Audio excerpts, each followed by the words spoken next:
نحمد و نصلی علی رسول الکریم اما بعد اعوذ باللہ من الشیطان الرجیم بسم اللہ الرحمن الرحیم۔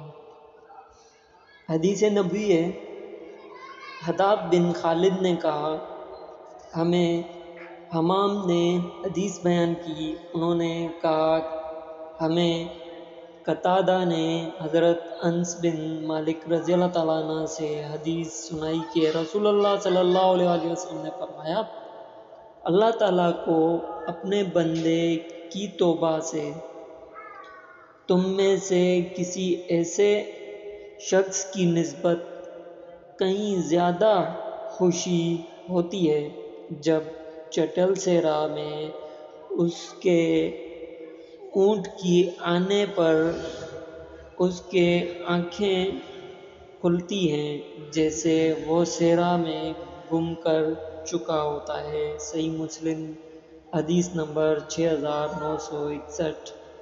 دوستو، اس ویڈیو کو شیئر کریے گا، سبسکرائب کریے گا اور لائک ضرور کریے گا۔